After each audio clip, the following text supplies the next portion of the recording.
The Kethamori delegation stood in stunned silence aboard the orbital station, their crystalline forms refracting the harsh emergency lighting into prismatic warnings across the metal walls. For 3 millennia, their eternal engine had hummed with unwavering constancy, powering the great migration fleets that carried their civilization across the void between galaxies. It had never faltered, never failed, never so much as hiccuped in its perfect rhythm. Until today. "The readings are impossible," whispered Chief Engineer Velthara, her voice harmonics cracking with disbelief. "The eternal engine draws power from the quantum foam itself. It cannot simply stop," but it had. The massive construct, larger than most space stations and infinitely more complex, hung dead in space like a metallic corpse. Its surfaces, once alive with dancing energy patterns, were now cold and dark. The migration fleet of 12 billion souls drifted helplessly, their life support systems running on emergency power that would last perhaps a standard month. Ambassador Crixtel's faceted head turned toward the human delegation, desperation leaking through his diplomatic composure. "Honored humans, we invoke the emergency assistance protocols. Our people face extinction." The human team exchanged glances. Admiral Chen, weathered and practical, stepped forward with a slight frown. "We'll need to examine the engine directly. Can you provide technical specifications?" "That is problematic," Velthara admitted. "The eternal engine was gifted to our ancestors by the predecessors, beings who transcended physical existence eons ago. We possess maintenance protocols for minor adjustments, but the core mechanisms," she gestured helplessly, "they are beyond our understanding." Captain Sarah Kim, the team's chief engineer, raised an eyebrow. "So you've been running a machine for 3,000 years without knowing how it works?" The Kethamori recoiled at the casual blasphemy. To question the predecessor's wisdom was unthinkable. "The eternal engine is perfect," Crixtel said stiffly. "It requires no understanding, only reverence." Kim snorted. "Perfect machines don't break down."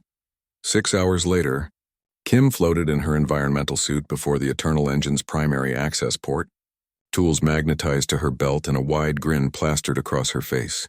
The Kethamori engineering team maintained a respectful distance, their nervous energy crackling through the comm channels.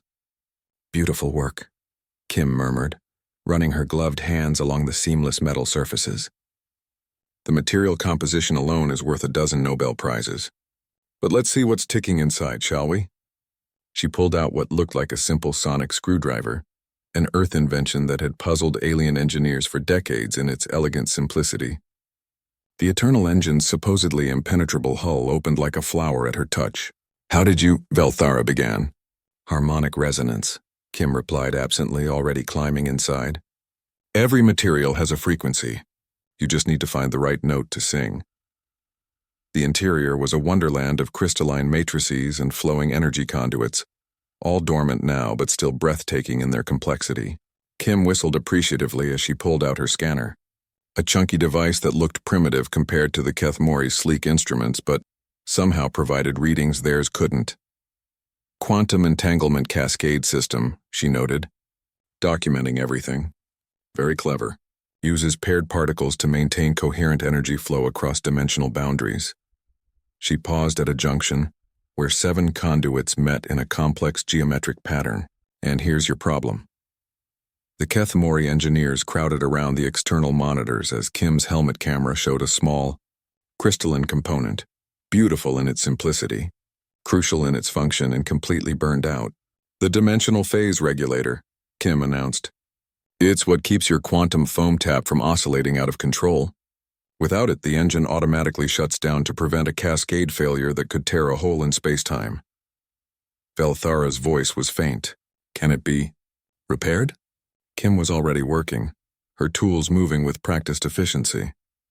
The humans had encountered quantum engineering before, mostly by taking apart alien technology and figuring out how it worked, through pure stubbornness and an alarming willingness to experiment with forces that more cautious species left well alone.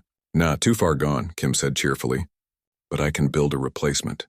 Just need to recalibrate the quantum matrix to account for local space-time variations. You folks have been running the same settings for 3 millennia. No wonder it finally gave up. Space isn't uniform, you know. Different regions have different quantum properties." She was already assembling components from her toolkit, humming an old Earth tune as she worked.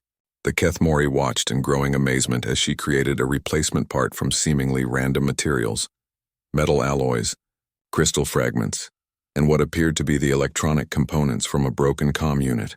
"This is impossible," breathed one of the younger engineers.